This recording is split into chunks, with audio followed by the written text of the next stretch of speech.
मनमोहन सिंह साहब के पास मजबूरी थी, मोदी साहब आपके पास मजबूरी नहीं है। मनमोहन सिंह ने कहा था इतिहास मेरा हिसाब करेगा, आप ये बात नहीं कह सकते। और मैं तुलना आपकी मनमोहन जी से यूं ही नहीं कर रहा हूं, यह तुलना सबसे पहले किसने की थी? खुद आपने की थी मोदी जी। 2013-14 में आप खुद कहते थे कि प्रधानमंत्री बोलते क्यों नहीं। तो जो बात आप कहते थे वो आप पर भी तो लागू होगी ना, ये पैमाना तो आप ही बनाए थे मोदी जी। तो जो तराजू मनमोहन जी के लिए था, जब उनका मजाक मौन मोहन करके हम सब उड़ा रहे थे, आज उस पर जब आप तौले जा रहे हैं तो फिर इसमें गलत क्या है? इंसाफ तो यही है। और वैसे भी मनमोहन साहब कौन थे? नेता नहीं थे, अर्थशास्त्री थे, अफसर थे, प्रोफेसर थे। वो कभी लोकसभा तक नहीं जीते, कम बोलना उनकी फितरत थी। वो खुद प्रधानमंत्री नहीं बने थे, सोनिया गांधी ने बनाया था। कुर्सी उनके पास थी लेकिन रिमोट कहीं और था, ऊपर से गठबंधन की सरकार, सहयोगी गर्दन पर, अपनी पार्टी पर भी कोई पकड़ नहीं थी।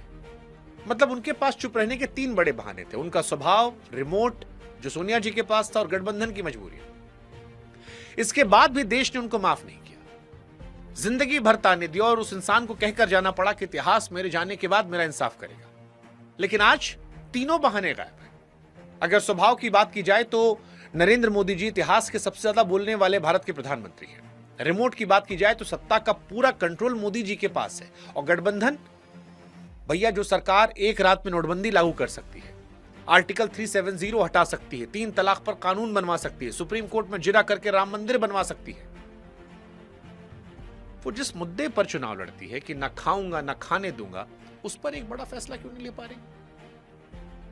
और यही सबसे चुभने वाली बात है। मनमोहन जी की चुप्पी फितरत थी, स्वभाव था, लेकिन देश नहीं बख्शा। आज आप बच रहे हैं, जानबूझकर चुप हैं, और जो चुप्पी फैसला हो उसे सवाल पूछना हर नागरिक का अधिकार है। और आज हम पूछ रहे हैं आपसे कि मोदी जी, मनमोहन जी के पास मजबूरी थी, आपके पास क्या बहाना है? आप ही का नारा था ना भाई कि ना खाऊंगा ना खाने दूंगा,